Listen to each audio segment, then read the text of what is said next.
Hey everyone, thanks for joining and watching. I think you're going to have a great show for us because we have two kindred spirits. We have Bob Langworthy with us. How you doing today, Bob? I'm doing well, Michael. Thank you. Excellent. I say kindred spirits because Bob, as you'll hear in his story, is an accountant, and actually I spent the first 2 years of my career outside of college working in the accounting field. So we're going to have some fun talking about numbers and all that stuff, I'm sure. So Bob, welcome to the show. Why don't you just tell a little bit about yourself? Sure. Thank you, Michael. Yes, as you said, I'm an accountant. I started my accounting practice 10 years ago after kind of a winding career doing a couple of other things, Mm. and wanted to be self-employed again.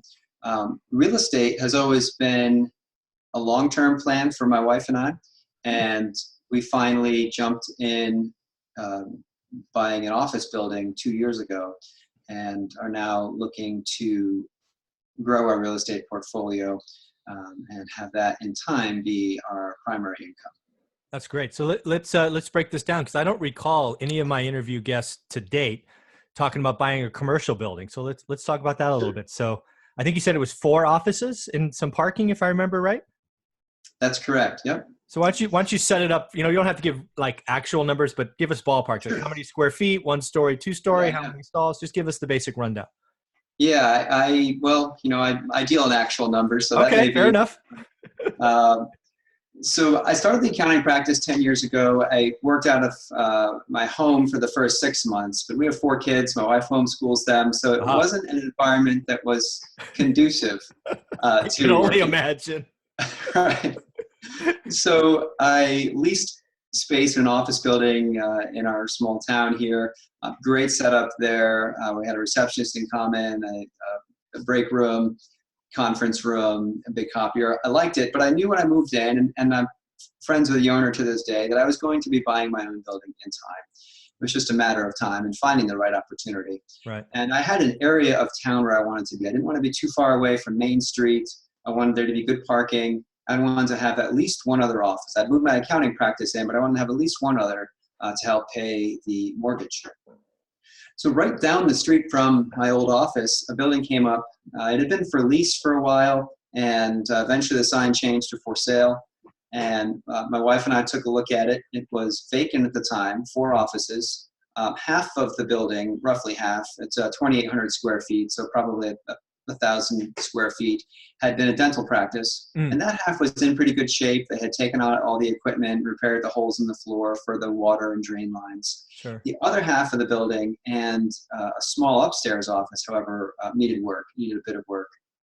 And it was empty. So when it comes to valuing a commercial building, it was a little bit more of a challenge to value it. So I think maybe that worked in our favor, and we ended up buying it for 260,000.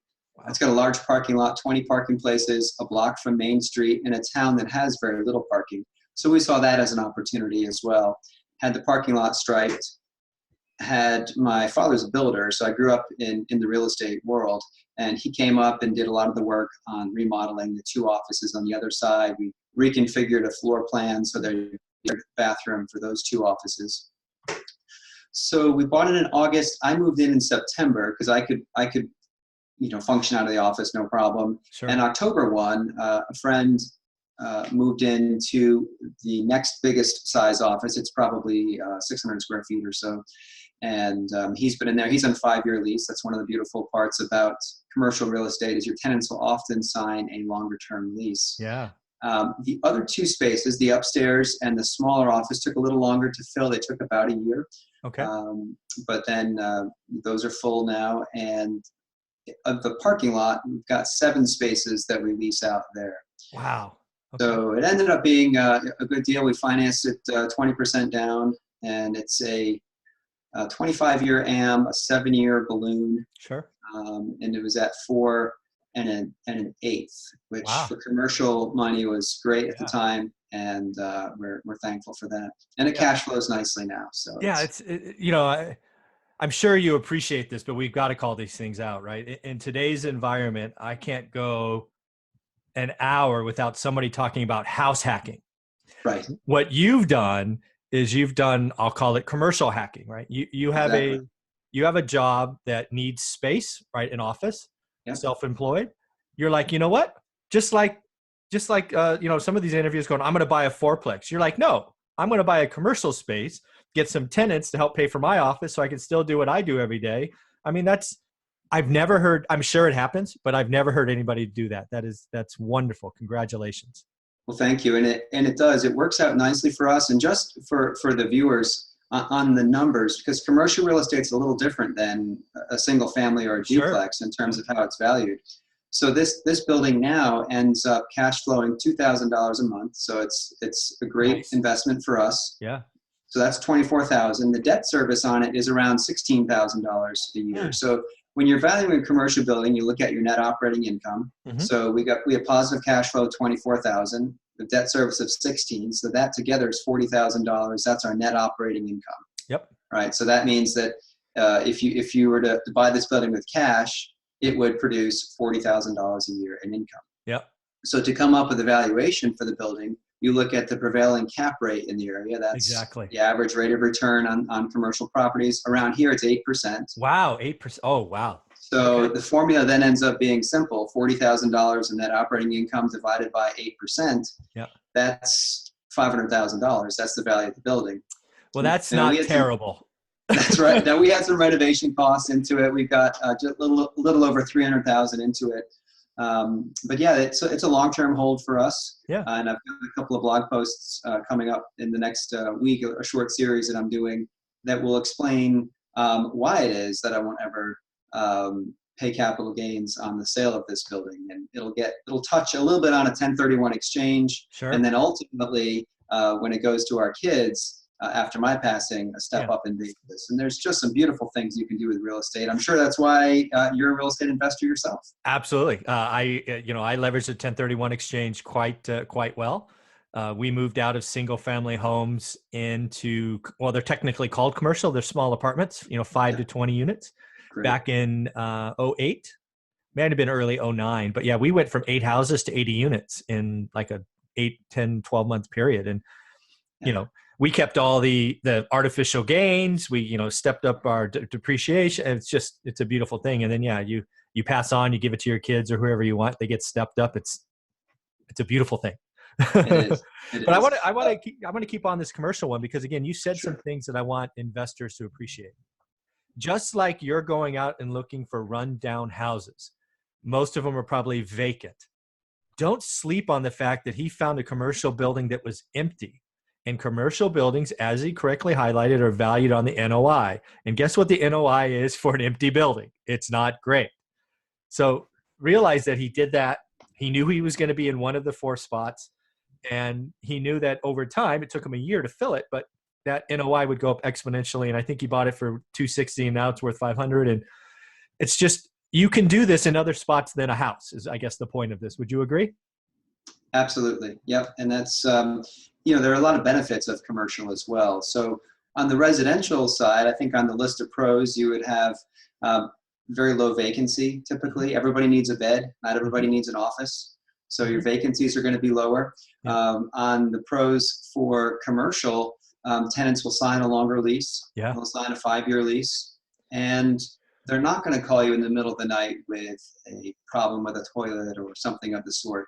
Yeah. They really take ownership of it. And, sometimes it'll even be, looking to, do something themselves to take care of the unit, which is fantastic. A question for you on your multifamilies. Do you use a property manager? Yeah, I've used a property manager since day one. I invest 2.5 hours from where I live. I have a saying, live where you want, invest where the numbers make sense. I live in a ridiculously expensive part of the country where cash flow rentals are impossible. So I chose a market, Fresno, California, which is 2.5 hours away. So yes, property manager since day one. Excellent. That's smart. If we do get into the residential side of things, we'll definitely use a property manager as well. I don't have the time to deal with. That's the key, right? We were both full-time employees and we're very good at what we did. And that's our offense, right? The 9 to 5 or the 8 to 4 or whatever. We don't need things that are risky or time consuming on top of that. So I tell everyone, if you can't afford a property manager, your deal is too skinny. Go get a new deal. That's good. That's good advice. Yeah. So I'm curious, clearly worked out. So congratulations, Seb. Why wouldn't you do this again? I'm just throw that out. Why wouldn't you go look for another office building and do it again? Sure, I have. Oh, So very cool. a year ago, just a little less than a year ago, we bought a property, and we bought it. It was a tremendous discount, and we're looking to 1031 that probably another office building. And since then, I've looked at several in town, and there's an off-market property that will probably be our next property. I've known the owner for a while, and it's a good opportunity. Owner finance deal, and owner financing can work out tremendously well for both the buyer and the seller. Totally agree. So that's what we're going to look to do there with that property, perhaps in 2019. Yeah. And if not that one, then there are a couple abutting properties to my office building that are very interesting as well. And I know that owner, so we might look to do a deal for one of those. Yeah, a couple of things.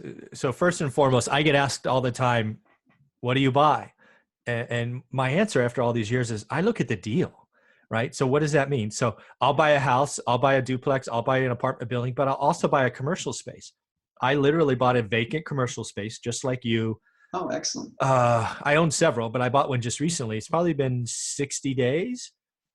It is vacant. It was actually an old dental office. I don't know why that is, but it was. It's a 2-office, right? Yeah. That we're in the process of basically updating it. It had been an office building for or a dentist office for a long time. So we're going to go in and likely rent out the rooms. It's got 9 different little rooms, and there's a spot for receptionists up front. So, and lots of parking, right? Well, I didn't think about leasing space, but it's in a part of town in downtown where there is no parking. So I just got another way to make some money. So thank you. Excellent. Yeah. So again, it's about the deal. So I share this with you, the listeners, because again, it's about adding value. If you can find something that's underpriced or undervalued, i.e. an empty office building, just like an empty house, don't sleep on those. Go learn, go kick some rocks, go walk the property. You just never know. Yeah. And then owner financing, let's just touch on that before we sort of go to the next session. I'm guessing one of the things, because I love owner financing, especially with people that have owned it a while. A lot of times those deals work out because they want to avoid the big tax hit or depreciation recapture. Is that part of this conversation or? Absolutely. Absolutely. So this is a building that the owner has owned for almost 20 years. It's commercial, so that's on a 39-year depreciation schedule. It's a lot of depreciation to recapture. Oh, yeah. And with owner financing, on the seller side, they only recognize the amount of gain that they're receiving payment for in that year. So it's all prorated. Yep. So, if I were to use round numbers, say the building is an $800,000 building, but their basis is now $400,000. If I go to the bank and get a loan and they get a check for $800,000, they have a $400,000 capital gains to deal with. Exactly. But if we stretch that out over 20 years, and they get $40,000 a year for 20 years, or maybe it's $45,000 a year, for 20 years. Well, now they've only got, I guess that'd be a $25,000 capital gain. And depending on their income situation, at the very least, that's going to drop them from 20% long-term capital gains to 15%. So they're saving that 5%. But it could also, depending on what their income is, there may be no long-term capital gains at all. Exactly right. They've got a steady cash flow they can depend on for 20 years. And they've reduced their risk, right? No longer do they have the month-to-month, tenant risk, right? I would say of the, 8 to 10 owner finance deals I've done in the last year, all of them have been from owners that have owned it more than 30 years. So their depreciation, they depreciate it to zero, right? These are residential, so 28 or 27 and a half, whatever it is. And they're like, many of the conversations start with, well, I guess I can't do anything until I die, right? Because it's the whole stepped up basis, pass to their heirs conversation. And I'm like, no, you need some money, right? And you want to reduce your risk and you don't want to go in and turn units anymore and blah, blah, blah. Let's set up a plan where you get $9,000 a month, or like some of these are houses, right? Or $9,000 a year, sorry. And it's just, when the light bulb goes on, you can almost see the stress leave them because they really thought they were trapped, right? Their cost base is zero. Their accountant is saying, well, if you sell, you're going to have a huge hit. And they're like, I don't want that. I'm like, well, no, let's have a different conversation. So maybe it's both our accounting brains. Two thoughts on that. Go ahead. Yeah, 2 thoughts on that. One, if if the bad outcome is that you pay some capital gains tax, that means that Yeah. you made out well on the deal. So I don't feel bad for clients that do have to pay capital gains. I'd prefer that they not. Yeah. The But it other happens. on this, on the buyer side of an owner finance deal, the deal can be as creative as you want. Amen. Anything from no money down to however much you want to put down. The interest, whatever you want it to be. So right now, interest rates are probably set to go up again in December. No question. Now you're looking at, commercial money that could be at 5.5%, 6%. Now you're borrowing that for 20 years and 20% down, and you're paying, on this, hypothetical $800,000 building, you could easily pay $500,000 to $600,000 in interest over the course of that loan. Yeah. And you're only going to have your interest rate locked for maybe 5 years because the bank doesn't want to tie that up for all that long. So it's an enormous amount of interest that you end up paying on this with, then you've got large payments. With an owner finance deal, you work through the numbers of the owner and they want 800,000, and okay, well, what are the creative ways to get you 800 or 850 or $900,000? If they get 900,000, that's more money for them. Yeah.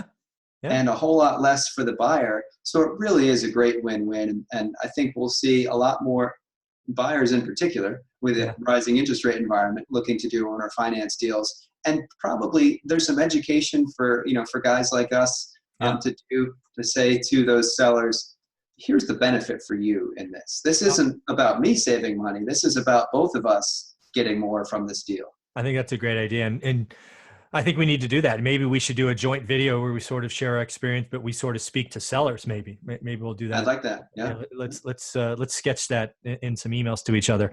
But let's just put some final numbers on this because I think real examples are great. Of the last 8 to 10 owner finance deals I've done, I've had interest rates as low as 2%. I've had down payments as small as $5,000. And these are on acquisitions that are north of 6 figures, right? So realize that really, for me, the conversation is, well, let's say it this way. In an owner finance deal, what I'm interested in is the monthly payment and the down payment. I don't care what you call the value because I can back into a value just by lowering interest rates. It doesn't matter. And then the other thing is all of my loans are 30 years, 30-year AMs, 30-year payments. So again, you can't do that in commercial, right? They're 5, 7, 10 years. So all of that. So this has been a great first section. Let's now rewind the clock to your origin story. And so how, you mentioned always being kind of interested in real estate, but sort of let's paint that picture where you were, why real estate, all of that. Yep.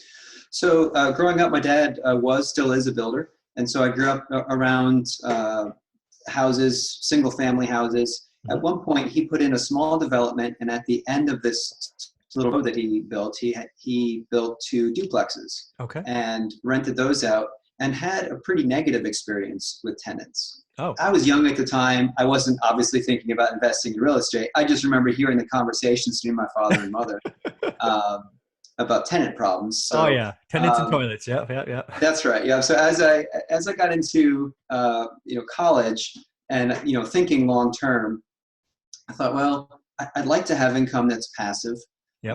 Even though I think we both know there's nothing truly passive about what we do, but it's certainly more passive than running an accounting practice. And I started to think about commercial, and I didn't know anything about commercial real estate. This was, I graduated college in 98. So it was 20 plus years ago now. But that was kind of the idea that I had. My wife and I got married 5 weeks after graduating from college. Oh my gosh. Okay. I was a geology major because that was kind of fun and interesting. There weren't jobs in geology per se.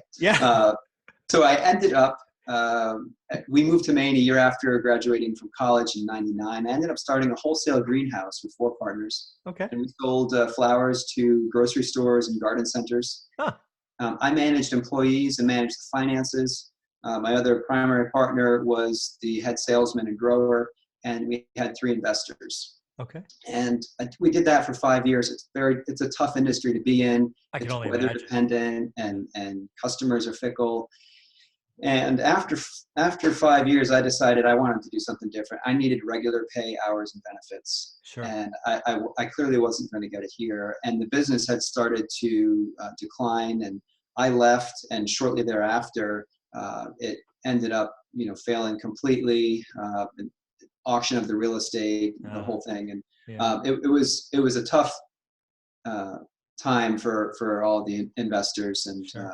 I had begun work on an MBA Mhm. and had taken a job about a half hour south of here, working for a company that sells trailers for trailer trucks, and I Okay. was doing internal kind of managerial accounting, Yeah. preparing reports for the parts department, service department, sales department, Sure. reporting out to owners. I really liked my boss, but I realized I don't like having a boss.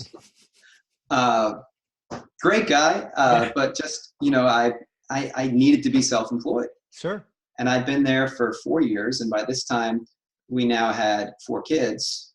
Ooh. And my wife is a stay-at-home mom, as I mentioned. She homeschools our kids. She also is an eBay seller. Ah. So in starting up the accounting practice, we kind of ramped up the eBay business to more or less cover our expenses, maybe Nice. less. Um, and started the accounting practice 10 years ago. I met a guy, an accountant from Massachusetts, who was interested in at least helping fund the startup of the company. Yeah. And he did that. Always thankful for that. But I started with 0 clients Yeah. and grew the practice from there. And now we have a couple different services that we provide to our clients. I have a CPA that works with me, Yeah. and an office manager and a data input specialist. So we've got a nice little team here, and I'm looking to continue to grow the accounting practice Yeah. in 2019 by acquiring another practice. Nice. And then currently the plan is every 2 years to acquire another area practice. There are a lot of older accountants in Maine, a lot of older people in Maine in Yeah. general, but older accountants, and we'll be looking to buy up some practices to grow the practice that way, so that my W-2 job, if you will, continues to grow and more than provide for the family, Right. while simultaneously growing the real estate portfolio. Yeah, that's critical, right? Because again, people need to realize, right? What he's talking about is he's still focused on offense, right? He's focused on being very good at his W-2 job, and he's looking for ways to grow this. A lot of people I talk to go, "I'm a real estate investor," and like 99% of their focus goes over here. They skip jobs. They shorter. No. You That's have to right. keep your job. You have to be very Yeah. good at your job, because real estate investing, at least for most of us, is that side hustle that ultimately leads to a better place, right? It took us, my wife and I, 15 years to get to a point where we can exit and be financially free. It's not Yes. tomorrow, right? Don't quit your job and think you're financially free tomorrow. So that's great, and I love how you're focused on offense. So let's now let's skip forward and let's talk about the real estate side of the thing 3 to Sure. 5 years from now. What do you sort of Yep. see for yourself? Where does your empire sort of at in 3 to 5 years? Yeah, so I'll be 43 next month. And my wife and I have kind of set out goals for each of the ends of the next decades, 50, Okay. 60, and 70. Oh, wow. Okay. And we're planners. So it's It's in in your our DNA. nature. I get it. Yeah. Yeah, we're both firstborn, which I think if you read the birth order books means we never should have gotten married, but Yeah. it's worked out well for more than 20 years now. Good. So by 50, we'd like to own $2 million in real estate, Okay. producing around 100 to 150,000 a year in cash flow. So they'd be, select properties. We're not Sure. buying everything that comes up. Yep. And that's our goal by 50. And then by 60, we'd like to 5x that, from 2 million to 10 million. Wow. Okay. And by 70 to 5x that, from 10 to 50 million. Are you going to stay in your local area and do that? Or you think Probably not Yeah. when we're in our 60s, but certainly in our 40s and 50s, there's a lot of opportunity around here in Maine. I was just looking at those numbers going, wow, that went from 2 to 10 and 10 to 50. I'm like, yeah, that's a big number. It is, but when you start to break it down, Yep. and you break it down into smaller and smaller pieces, Sure. and what is the next, what is the next step? The one thing, if you will. I don't know if you've read Keller's book, The One Thing. Oh yeah. Fantastic book.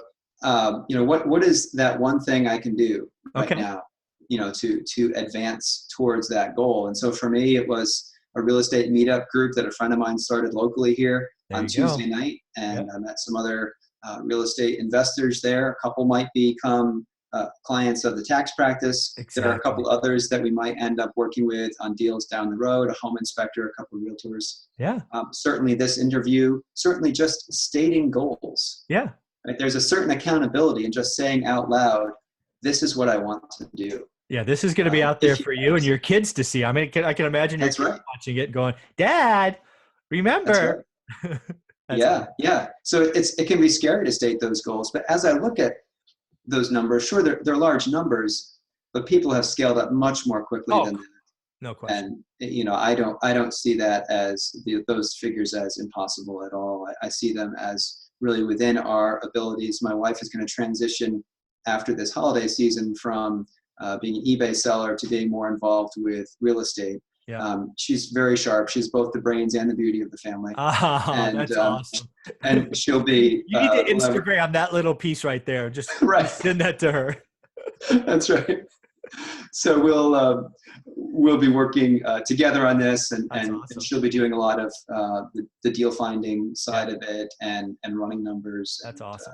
And that will really, I think, help to speed up the process. Yeah. Again, a couple of things for you there. I mean, again, it's been said in other interviews, but it keeps coming up. Real estate is a people business. Right. Network. Don't be shy. Get out. Meet some people. Not only will, in your case, help your day job, but I can tell you it's going to exponentially grow the next piece. Yeah. And really where my question came from the 10 to 50 was not that it's not impossible. It's just my feelings that sometimes there's markets that are just, you become the dominant fish and it's too tough to go from 10 to 50. Hence maybe That's we right. got to go to the next market or the next market. So That's right. Yeah. Certainly possible. And there's a lot of small towns in Maine where my practice is located. It's 20,000 people. And there's 2 investors that own a lot of the real estate on Main Street. Yeah. And a lot of towns are like that here, where it's just a couple of individuals that'll own, a lot of the, major buildings in town, and they bought them however many years ago. And so there will be opportunity in the future. I see you either now or in the future placing some well-timed phone calls to say, hey, how do we owner finance a deal you've owned for 40 years? And that's right. That's the hope. Exactly. You go off on cruises or safaris or whatever you want to do for the last, X years. I'd love to write you a big check every single month for 20 years. Let's do it. That's right. Yeah. All right. So this is part of the show where I sort of turn it over to you, where you can say anything you want, words of wisdom. So ask for help if you're looking for private money, buyers, lists, clients for your accounting practice, whatever you want. The floor is yours. Okay, great. Thank you. I like to leave people with a quote. One of my favorite quotes is from John Wooden, famous basketball coach. And he says this: when opportunity arrives, it's too late to prepare. And, if you stop to think through what that really means, there are things that you and I can be doing today that will prepare us for opportunities that we can't even think about. So this year I decided to read 18 books in 2018, and every year I'll read one more book. It'll be 19 books in 2019, or at least that's my minimum. I like it. So doing a lot of reading. I'm active on Bigger Pockets. People can find me over there. And that's a great forum for anybody who's watching who's not on Bigger Pockets. Absolutely. A ton of free information, calculators, and everything there. It's a great asset. My accounting practice can be found at mainbeancounters.com. Maine like the state, bean counters. I love that. Maine bean counters. Yep. Thank you. Yeah, we work with a lot of local clients, but also out of state as well. Yeah. We have clients from all over the country that we work with, both real estate investors and non-real estate investors. We do a lot of simple 1040s right up through larger corporations. Yeah. So we have a lot of capacity there this coming year that we've planned in for the growth of the practice. Yeah. And so I just want to sort of reemphasize this.